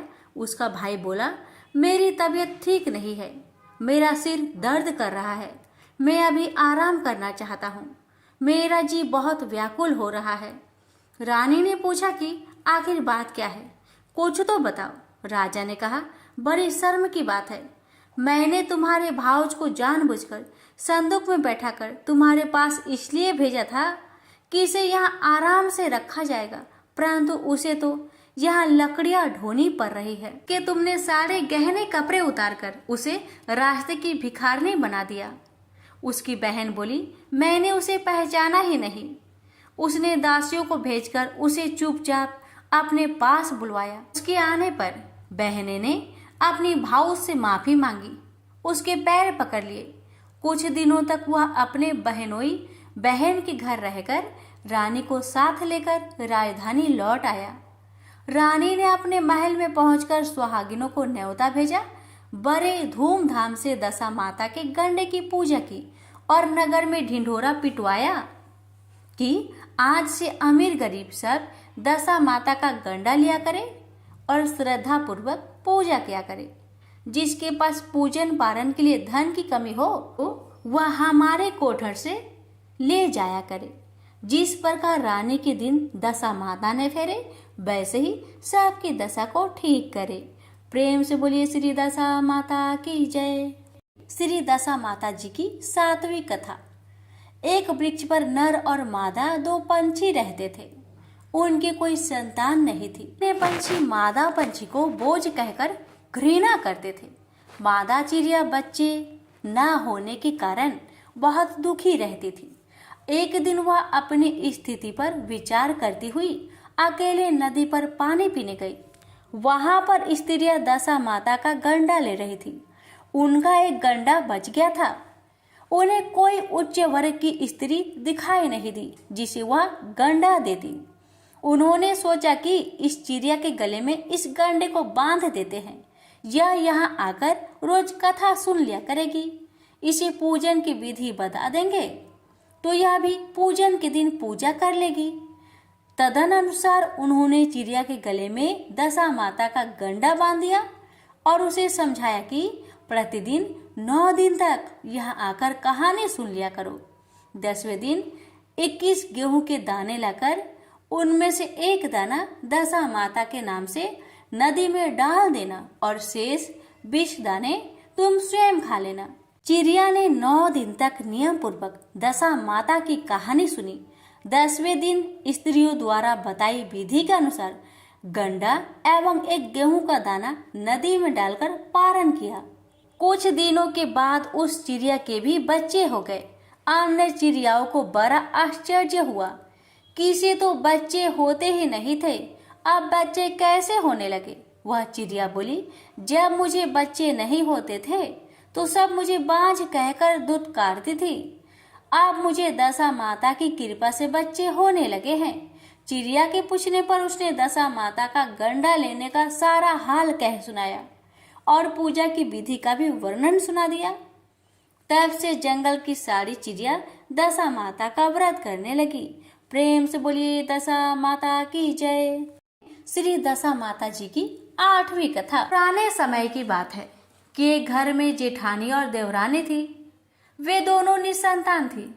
वह मेहनत मजदूरी करके पेट पालती थी। दोनों व्रत पूजन कुछ भी नहीं करती थी। एक दिन दोनों प्रातःकाल गांव में आग लेने गई। उस दिन गांव में दशा माता का पूजन था, इसलिए उन्हें किसी ने वहां से आग नहीं दिया। आग ना मिलने पर जेठानी देवरानी से बोली, आज हम दोनों का भी व्रत रहेगा, शाम को आग मिलने पर ही रसोई बनाकर भोजन करेंगे। शाम हो जाने पर जेठानी अपनी पड़ोसन के यहाँ से आग लेने गई। पड़ोसन ने उसे आदर पूर्वक बैठाया। जेठानी ने पड़ोसन से पूछा, दशा माता का पूजन करने से क्या होता है? पड़ोसन ने बताया कि जिस बात की इच्छा करके गंडा लिया जाता है वह इच्छा पूर्ण हो जाती है। जेठानी यह सुनकर पड़ोसी से बोली, अगली बार जब गंडा पड़े तो मुझे भी बताना, मैं भी गंडा लूंगी। जेठानी वैसे ही आग लेकर घर से बाहर आई तो उसे गाय चरकर आती दिखाई दी। ग्वाला पीछे आ रहा था। उसके कंधे पर एक बछड़ा था और एक गाय बछड़े को चाटते हुए चल रही थी। पड़ोसन ने ग्वाले से पूछा, तुम्हारी गाय प्रथम बार ब्याही है या दूसरी बार या तीसरी बार? ग्वाले ने बताया कि पहला ब्याह है। पड़ोसन ने फिर पूछा, गाय ने बछड़ा दिया है या बछिया? ग्वाला बोला, बछड़ा है। यह जानकर जेठानी से पड़ोसन ने कहा कि घर जाकर दशा माता का गंडा ले लो। 9 दिन तक व्रत रखकर कथा सुनना तथा 10वें दिन सिर सहित स्नान करके पूजन करना। दशा माता चाहेगी तो 10 दिन के भीतर ही तुम्हारी मनोकामना पूरी हो जाएगी। जेठानी ने घर जाकर सारी बातें देवरानी को बताई। दोनों ने दशा माता से मनौती मांगी कि यदि हम दोनों के संतान होंगे तो हम सुहागिनों को न्योत कर दूरियां कराएंगे। दोनों ने दशा माता के गंडे लिए। दशा माता की कृपा से गंडे की पूजा से पहले ही दोनों देवरानी जेठानी गर्भवती हो गई। 9 महीने 9 दिन के बाद दोनों के यहाँ 2 लड़के ने जन्म लिया।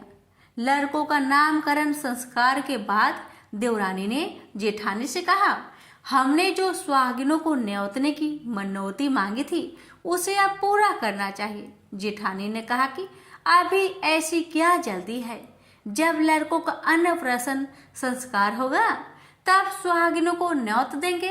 लड़कों का अन्नप्राशन संस्कार हुआ तब देवरानी ने जेठानी से सुहागिनों को न्योतने की बात कही, परंतु जेठानी ने बात को टाल दिया और कहा कि लड़कों के मुंडन संस्कार पर सुहागिनों को न्योतेंगे। होते होते कुछ समय बाद लड़कों का मुंडन संस्कार भी हो गया। देवरानी ने जेठानी को सुहागिनों के न्योतने की बात कही तो जेठानी बोली, लड़कों की सगाई के समय ही सुहागिनें न्योती जाएगी।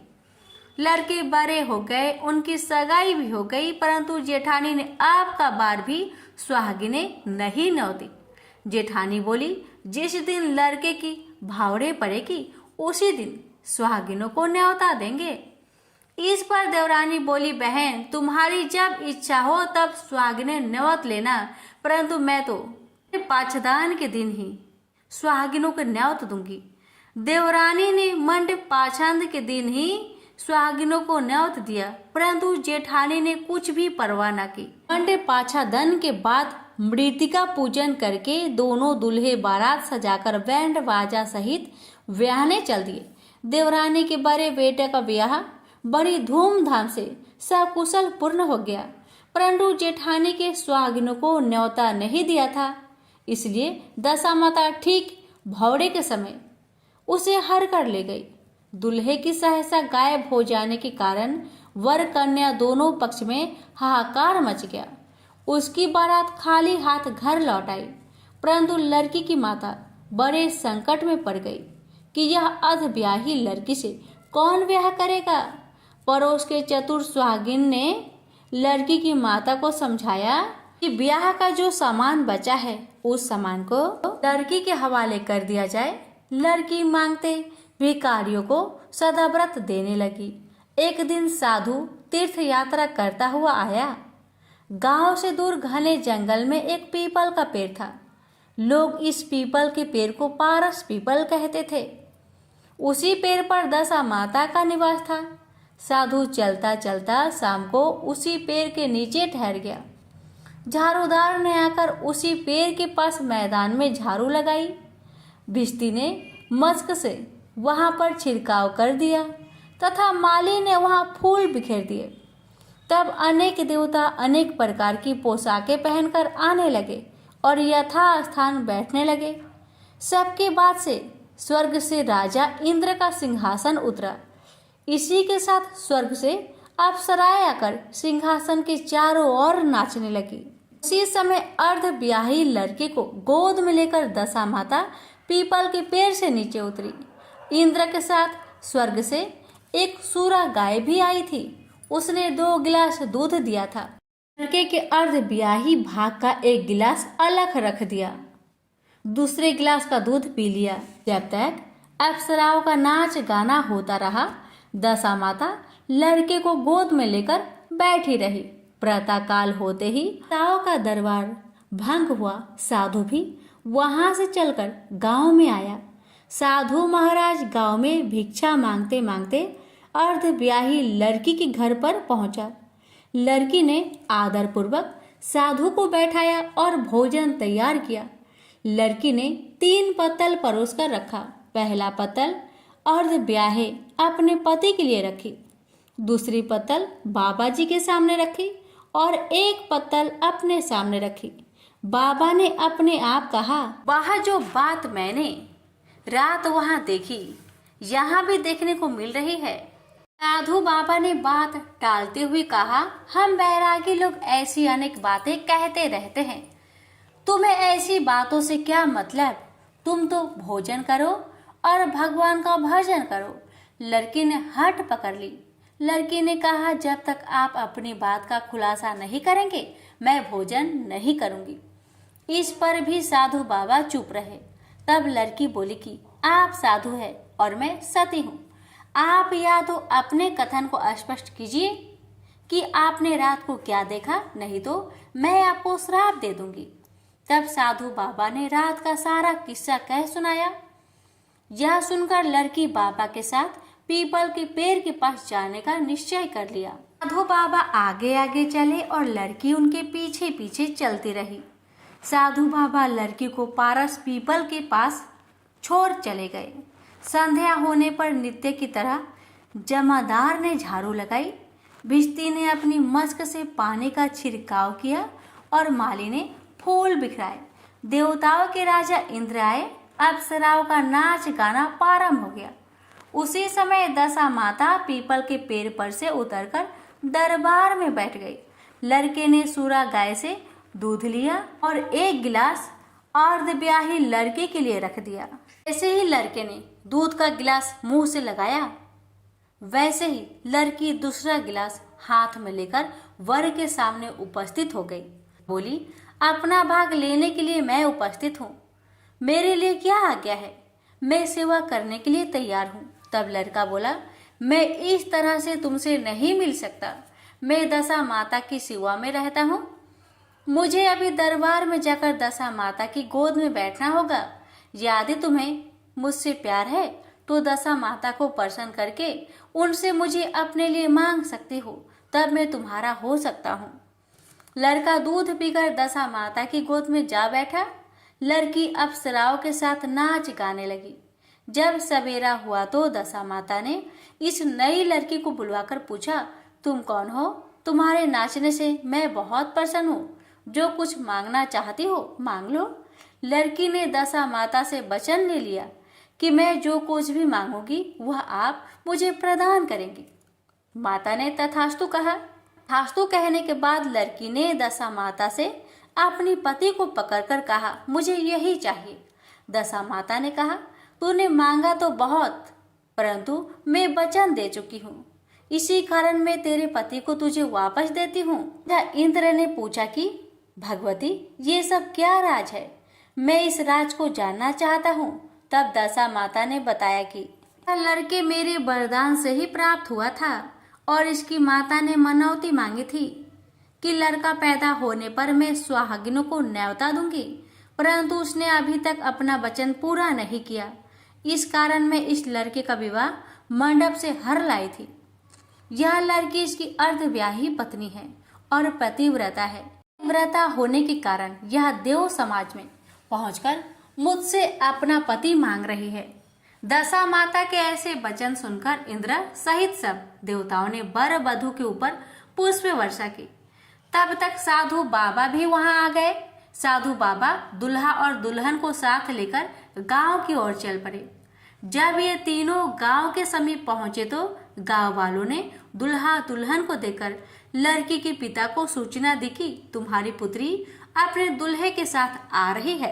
इस दिन से लड़की चली गई थी तो उसके पिता ने पदवाद के डर से बाहर निकलना बंद कर दिया था।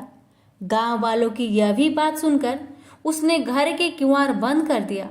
उसने समझा लड़की साधु बाबा के साथ आ रही होगी, इसलिए लोग मेरी उपहास कर रहे हैं। जब गांव के गणमान्य व्यक्तियों ने भी यही बात बताई तब उसने घर के किवाड़ खोलकर बाहर निकला और देखा सचमुच उसके द्वार पर दामाद और लड़की खड़ी थी। उसकी प्रसन्नता का ठिकाना नहीं रहा। लड़की के पिता ने इस खुशी के मौके पर बहुत दान पुण्य किया और फिर से विवाह की तैयारी की। लड़की ने अपनी माता से कहा कि इस तरह से विवाह नहीं होगा, पहले दूल्हे की माता सुहागिनी को न्योता देकर बारात लेकर आए, तब विवाह के नेक पूरी किए जाए। लड़की के पिता ने लड़के के घर पर खबर भेजी। लड़की की माँ ने पहले सुहागिनों को न्योता दिया, तब बारात चली। बड़ी धूमधाम से विवाह हुआ। वर वधू दोनों अपने घर आ गए। वधू की खुशी में लड़के की माता ने दोबारा सुहागिनों को न्योता दिया। उसी समय से विवाह के भौरे के दिन वर के घर पर सुहागिनों को न्योतने की प्रथा चली आ रही है। दशा माता ने जिस तरह सती की दशा बदली, वैसे वह सबका कल्याण करे। प्रेम से बोलिए श्री दशा माता की जय। श्री दशा माता जी की 9वीं कथा। एक गांव में एक बुढ़िया ब्राह्मणी रहती थी। वह बहुत गरीब थी। उसके एक बेटा था। एक दिन वह अपने बेटे से बोली, बेटा कुछ ऐसा काम करो जिससे 4 पैसे की आमदनी हो और हम दोनों का जीवन निर्वाह हो। अब मेरे तो बुढ़ापे के कारण हाथ पैरों ने जवाब दे दिया है। तब उसका लड़का गांव वालों के जानवर चराने लगा। एक दिन लड़का पशुओं को पानी पिलाने नदी पर ले गया। वहां पर महिलाएं स्नान करके दशा माता का गंडा ले रही थी। उनके पास एक गंडा बच गया था। उनमें से एक स्त्री ने कहा कि यह बच्चा किसका है? यदि यह उच्च वर्ग का हो तो बचा हुआ गंडा इसी को दे देंगे। जब एक स्त्री लड़के के पास जाकर पूछने लगी कि तुम्हारे घर में कौन कौन है, लड़के ने बताया कि केवल मेरी बुढ़िया माँ है। उसी स्त्री ने फिर पूछा, तुम्हारी जाति क्या है? लड़के ने बताया कि मैं ब्राह्मण हूँ, परंतु कोई काम न मिलने के कारण गाय चराता हूँ। स्त्रियों ने लड़की को एक गंडा देते हुए कहा, तुम इसे ले जाकर अपनी माता को दे देना और कहना कि इसका पूजन और व्रत करे। हम तुम्हें सीधा और पूजा की सामग्री भी देते हैं, इसे भी अपनी माता को दे देना। लड़के ने उनसे गंडा ले लिया। फिर सब स्त्रियों ने उसे सीधा भी दिया। लड़का उस सामान को लेकर घर आया। उसने दरवाजे से ही माँ को पुकार कर कहा, गठरी को उतार ले, मैं बोझ से दबा जा रहा हूँ। उसकी माँ आवाज सुनकर दौड़ी आई, बोझों को उतारा। गठरी में सीधा देकर माँ बहुत प्रसन्न हुई। माँ ने बेटे से पूछा, यह सब कहाँ से लाए हो? लड़के ने माँ को सब समाचार सुनाकर दशा माता का गंडा भी दे दिया। बुढ़िया ने गंडे को लेकर माथे से लगाया और उसी दिन व्रत करने लगी। 9 दिन तक कथा कहानी कहती। 10वें दिन उसने गंडे के पूजन की तैयारी शुरू करी। वह देहरी के बाहर गोबर से लीप रही थी कि उसी समय एक बहुत ही गरीब बुढ़िया आकर बोली कि क्या कर रही हो बहन? उसने जवाब दिया कि आज मेरे घर पर दशा माता का पूजन है, इसलिए लीप रही हूँ। उस बुढ़िया रूपी दशा माता ने कहा कि तुझे बहुत प्यास लगी है, थोड़ा सा पानी पिला दे। इस पर लड़के की माता बोली, मैं तो मिट्टी के बर्तन से पानी पीती हूँ, मेरे यहाँ लोटा लुटिया कुछ ही नहीं है। तुमको पानी किस में भर कर दूँ? एक कटोरी ही है मेरे घर में, पता नहीं वह कहाँ पड़ी होगी। जरा तुम ठहरो, मैं कटोरी ले आऊं, तब तुमको पानी पिलाऊंगी। प्रिया हाथ धोकर अंदर कटोरी लेने गई। इसी बीच दशा माता, जिन्होंने बुढ़िया का रूप धारण कर रखा था, कि घरोची पर एक सोने का घड़ा रखकर अंतर्ध्यान हो गई। बुढ़िया कटोरी लेकर घरोची के पास गई। वह घरोची पर सोने का घड़ा देखकर घबराई। वह मन में सोचने लगी कि मुझे बुढ़ापे में चोरी का इल्जाम लगेगा, मैं चोर कहलाऊंगी। वह इसी चिंता में दशा माता रूपी बुढ़िया को खोजने निकली। तब तक उसका लड़का भी घर आ गया था। उसने माँ से पूछा, तुम किसे खोज रही हो? उसने बताया, अभी एक शीर्ण अवस्था वाली बुढ़िया आई थी और यहाँ सोने का एक घड़ा रखकर ना जाने कहाँ चली गई। लड़के ने बताया, वही तो दशा माता थी, उन्होंने तुमको यह घड़ा दिया है। दोबारा फिर कभी वह आए तो उनके स्वागत में कोई कमी न करना और उनकी आज्ञा का पालन करना। जब तुम नदी पर नहाने जाओ तो तुम्हें नदी घाट पर जो भी चीज मिले उसको दशा माता का दिया हुआ प्रसाद समझकर ले लेना। किसी से पूछताछ मत करना कि यह चीज किसकी है, यह कहाँ से आई। बुढ़िया ने नदी में नहाकर बाहर निकली। उसे सोने का घड़ा भरा दिखाई दिया और उसके पास ही अच्छे वस्त्र रखे थे। बुढ़िया ने कपड़ों को पहन लिया और घड़े को हाथ में लेकर चलने की तैयारी की। चार कहार एक डोली लेकर उसके पास आए। कहारों ने उसे डोली में बैठने को कहा। बुढ़िया जब घर पहुंची तो उसने देखा कि वहां तो एक आलीशान महल खड़ा है। बुढ़िया महल के अंदर चली गई। वहां उसने श्रद्धा पूर्वक और भक्ति भाव से दशा माता के गंडे का पूजन किया और हाथ जोड़कर वरदान मांगा कि जिस प्रकार तुमने मुझे संपत्ति दी है उसी प्रकार मेरे घर में एक सुशील बहू आ जाए, तभी यह सब शोभा होगा। कुछ दिनों के बाद लड़के का विवाह हो गया और बहुत ही सुंदर वह सुशील बहू बुढ़िया के घर आ गई। बुढ़िया ने दोबारा दशा माता से वर मांगा कि जैसे मेरे बहू बेटे सुशील और सज्जन है उसी प्रकार मैं पुत्र पाऊं। कुछ दिनों के बाद बुढ़िया के यहाँ एक पुत्र रूपी रत्न पैदा हुआ। एक दिन बुढ़िया ने अपनी बहू को पास बैठाकर समझाया कि मेरी यह सब संपत्ति दशा माता की कृपा से प्रदान हुई है। उनकी ही कृपा से तुम इस घर में आई हो। मेरे मर जाने के बाद यदि कोई मैले कुचेले कपड़े धारण किए बुढ़िया तुम्हारे घर पर आए तो उसका श्रद्धा पूर्वक स्वागत करना। यदि उसकी नाक बहती हो तो उसे आंचल की छोर से पोंछ डालना। घिन मत करना, उससे प्रार्थना करना, यह सब आपका ही दिया हुआ तो है। जब भी दशा माता का गंडा पड़े तब उसको तुम भी अवश्य लेना और श्रद्धा पूर्वक उसका पूजन करना। जब भी तुम्हारे ऊपर संकट के बादल घिर आए तो सुहागिनों को नमतना। दशा माता की कृपा से तुम्हारी सब इच्छाएं पूर्ण होगी। कुछ दिनों के बाद बुढ़िया का स्वर्गवास हो गया।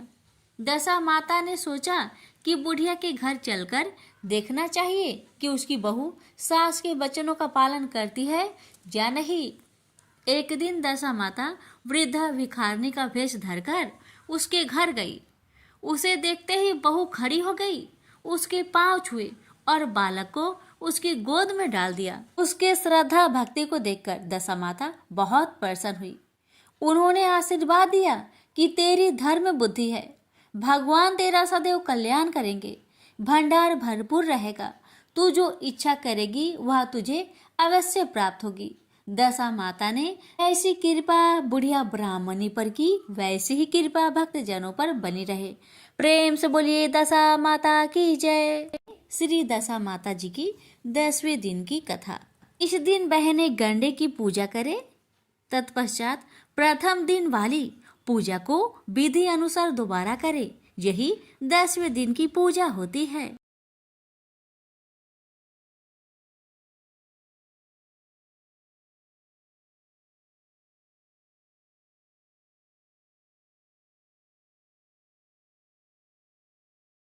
गणेश जी की कथा। पौराणिक कथा के अनुसार एक समय की बात है कि भगवान विष्णु का विवाह माता लक्ष्मी जी के साथ निश्चित हुआ। विवाह की सभी तैयारी होने लगी। सभी देवी देवताओं को निमंत्रण भेजे गए, लेकिन भूलवश गणेश जी को निमंत्रण देना रह गया था। इधर भगवान विष्णु की बारात जाने का समय आ चुका था।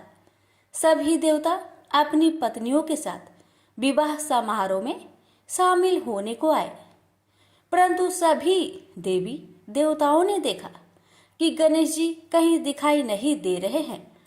तब उन सभी ने आपस में चर्चा की, क्या गणेश जी को नहीं न्योता दिया गया या गणेश जी ही नहीं आए हैं। सभी को इस बात पर बहुत आश्चर्य हुआ। इस बात पर उन सभी ने विष्णु भगवान से ही इसका कारण पूछा। विष्णु भगवान से पूछने पर उन्होंने कहा कि हमने गणेश जी के पिता भोलेनाथ, महादेव और माता पार्वती को न्योता भेजा था। यदि गणेश जी अपने पिता के साथ आना चाहते तो आ जाते, अलग से उन्हें न्योता देने की कोई आवश्यकता भी नहीं थी। दूसरी बात यह है, उनको खाने में 1.25 मन मूंग, 1.25 मन चावल, 1.25 मन घी और 1.25 मन लड्डू का भोजन चाहिए। यदि गणेश जी नहीं आएंगे तो कोई बात नहीं, दूसरे के घर जाकर इतना सारा खाना पीना अच्छा भी नहीं लगता। इतना वार्ता कर ही रहे थे कि किसी एक ने सुझाव दिया, यदि गणेश जी आते तो उनको द्वारपाल बनाकर बैठा सकते थे कि आप घर की याद रखना। आप तो चूहे पर बैठकर धीरे धीरे चलोगे तो बारात में बहुत पीछे रह जाओगे। यह सुझाव सबको पसंद आ गया, तो फिर विष्णु भगवान ने भी अपनी सहमति दे दी। तब गणेश जी को निमंत्रण देकर आमंत्रित किया और उनको समझा बुझाकर घर की रखवाली करने को बैठा दिया गया। बारात चल दी। तब नारद जी ने देखा कि गणेश जी तो दरवाजे पर ही बैठे हुए हैं, तो वे गणेश जी के पास गए और रुकने का कारण पूछा। गणेश जी कहने लगे कि विष्णु भगवान ने मेरा बहुत अपमान किया है। नारद जी ने कहा कि आप अपनी मूषक सेना आगे भेज दो तो वह रास्ता खोद देगी, जिससे उनके वाहन धरती में धंस जाएंगे। तब आपको सम्मान पूर्वक बुलाना पड़ेगा। अब तो गणेश जी ने अपनी मूषक सेना को आदेश दिया, जाओ, और सेना ने जमीन पोली कर दी। जब बारात वहां से निकली तो रथों के पहिए धरती में धंसने लगी। आप कोशिश की परंतु पहिए नहीं निकले। सभी ने अपने अपने उपाय किए परंतु पहिए तो नहीं निकले, बल्कि जगह जगह से टूटने लगे। किसी को समझ में नहीं आ रहा था कि अब क्या किया जाए। तब तो नारद जी ने आकर कहा, आप लोगों ने गणेश जी का अपमान किया, जिस कारण यह विघ्न आ रहे हैं। यदि उन्हें मनाकर लाया जाए तो आपका कार्य सिद्ध हो सकता है और यह संकट टल सकता है। शंकर भगवान ने अपने दूत नंदी को भेजा और वे गणेश जी को लेकर आए। गणेश जी का आदर सम्मान के साथ पूजन किया गया। फिर रथ के पहिए निकलने लगे और यह संकट टल गया। अब रथ के पहिए निकल तो गए परंतु वे टूट फूट गए थे, तो उन्हें सुधारे कौन। पास के खेत में एक खाती काम कर रहा था। उसे बुलाया गया। खाती अपना कार्य करने से पहले श्री गणेशाय नमः कहकर गणेश जी की वंदना मन ही मन करने लगा। देखते ही देखते खाती ने सभी पहियों को ठीक कर दिया।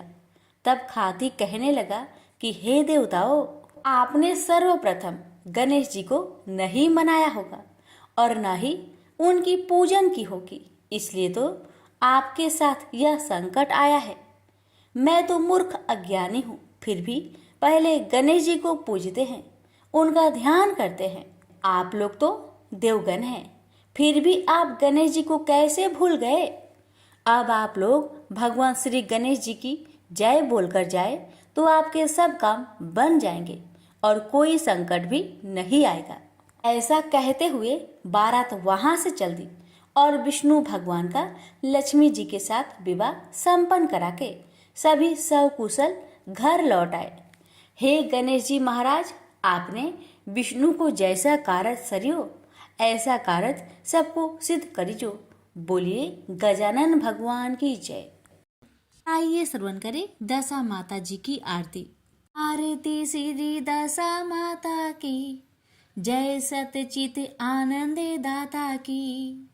आरती श्री दशा माता की जय, सतचित आनंद दाता की भय भंजनी अरुदशा सुधारनी पापे ताप कलि कलुष विदारिणी शुभ्र लोक में सदा बिहारिणी जय पालिनी दीन जनन की आरती श्री दशा माता की अखिल विश्व आनंदे विधायिनी मंगलमयी सुमंगलदायिनी जय पावन प्रेम प्रदायिनी अमीय राग रस रंग रली की आरती श्री दशा माता की नित्यानंद भयो आहादिनी आनंद घन आनंद